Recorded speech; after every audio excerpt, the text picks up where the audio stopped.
Saudi আরব প্রবাসীর স্ত্রী স্বামীর অবর্তমানে দীর্ঘদিন যাবৎ এক সরকারি ভবনের এক সরকারি অফিসারের পার্সোনাল গাড়ির ড্রাইভারের সাথে ওই সমস্ত অবৈধ সম্পর্কে লিপ্ত হয়।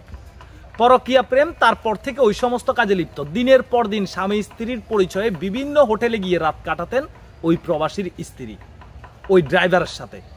পরবর্তীতে এই বিষয়টি যখন সেই প্রবাসী সৌদি আরব প্রবাসী জানতে পারে, তারপর স্ত্রীর সাথে বিভিন্ন সময় ঝগড়াঝাটি হয়।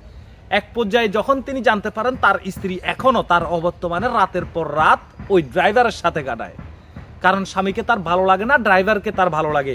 ড্রাইভারের সাথে রাত কাটাতে সে খুব স্বাচ্ছন্দ্য বোধ করে, এমন কথা সে নিজের মুখেই বলেছেন। ওই সৌদি আরব প্রবাসীর স্ত্রী সে নিজের মুখে বলছেন যে ওই ড্রাইভারের সাথে রাত কাটাতে সে খুব স্বাচ্ছন্দ্য ফিল করতেন, তার কাছে ভালো লাগতো তাকে। তারপর এক পর্যায়ে ওই সৌদি আরব প্রবাসী এই মহিলাটিকে ডিভোর্স দিয়ে দেন, তালাক দিয়ে দেন, যে তোমার মতো এরকম দুশ্চরিত্রা নারীর আমার সংসারে থাকার কোনো অধিকার নেই।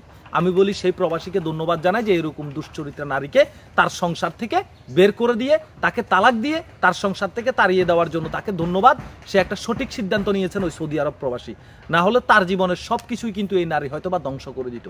দর্শক শ্রোতা, স্বামীর সাথে সারাসারির পরও সৌদি আরব প্রবাসী 8 মাস যাবৎ তার ওই পরকীয়া প্রেমিক ড্রাইভারকে বিভিন্ন সময় বিয়ের কথাবার্তা বলতেন, কিন্তু সে সবসময় অ্যাভয়েড করার চেষ্টা করত, কারণ ওই ড্রাইভার ইমরানের আরও একটি সংসার আছে, তার স্ত্রী আছে, সন্তান আছে, তার 2টি কন্যা সন্তান আছে। এই বিষয়টি পরবর্তীতে ওই সৌদি আরব প্রবাসীর স্ত্রীও জানতে পারে। জানার পরে সে বলে আমার কোনো সমস্যা নেই, আমি সতীনের সংসার করতে রাজি আছি, কিন্তু তোমার কারণে আমি আমার স্বামীর সংসার ছেড়ে দিয়েছি, তুমি আমাকে বিয়ে করো। বিভিন্ন সময় মিথ্যে প্রলোভন দেখিয়ে ওই ইমরান পাশ কাটিয়ে চলে যেতেন।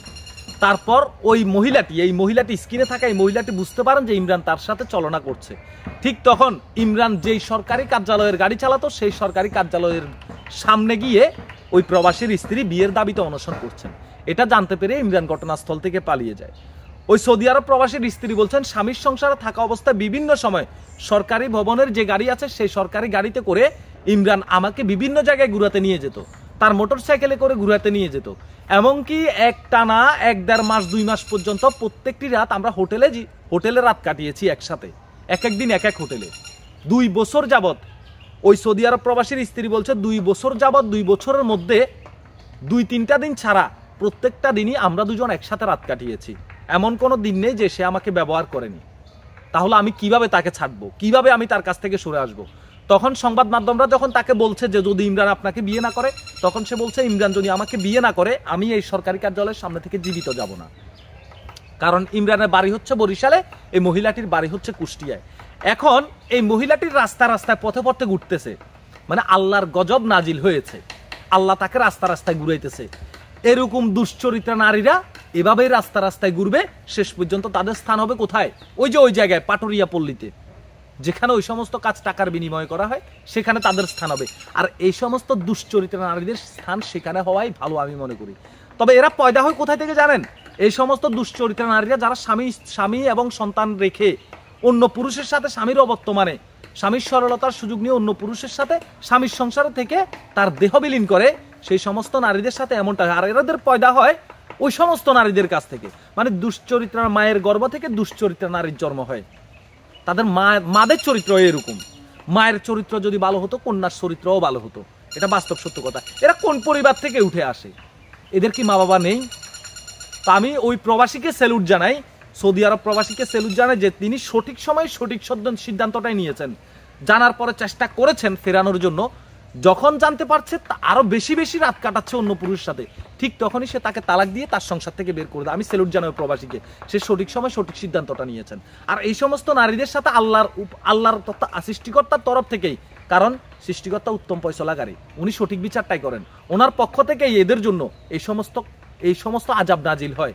এখন রাস্তায় ঘুরবে, তারপর স্থান হবে ওই পাটুরিয়া পল্লীতে, আর না হলে জীবন দিয়ে দেবে। সে বলছে যদি ইমরান বিয়ে না করে এই সরকারি কার্যালয়ের সামনে আমি শেষ হয়ে যাব, জীবিত যাব না, এমনটাই বলছে। তো আপনাদের মতামত একটু এই সমস্ত নারীদেরকে নিয়ে আপনাদের মতামত একটু কমেন্ট বক্সে জানাবেন। আর প্রত্যেক প্রবাসী নয়, শুধু প্রবাসী নয়, প্রত্যেক পুরুষের স্ত্রীকে, প্রত্যেক বোনের উদ্দেশ্যে বলবো, বিবাহিত অবিবাহিত প্রত্যেক বোনের উদ্দেশ্যে বলবো, মা বাবা দেখে শুনে যেই স্বামীর কাছে, যে পুরুষের কাছে আপনাকে বিয়ে দিয়েছে, সে এক পুরুষে আসক্ত থেকে সেই মানুষটাকে ভালোবেসে সেই মানুষটার সংসারটিকে বুকে আগলে রেখে সারা জীবন কাটিয়ে দেওয়ার চেষ্টা করবেন। সারা জীবন কাটিয়ে দেওয়ার চেষ্টা করবেন। কলঙ্ক নিয়ে বেঁচে থাকার চাইতে একজন স্বামীর সংসারে থেকে উপাস থাকা অনেক ভালো। কিন্তু দুশ্চরিত্রা নারীরা এটা বুঝে না, তারা শুধুমাত্র দেহের ক্ষুধা নিবারণ নিয়েই ব্যস্ত থাকে। ভালো থাকবেন, সুস্থ থাকবেন। আপনাদের ব্যক্তিগত মতামত কমেন্ট বক্সে জানাবেন।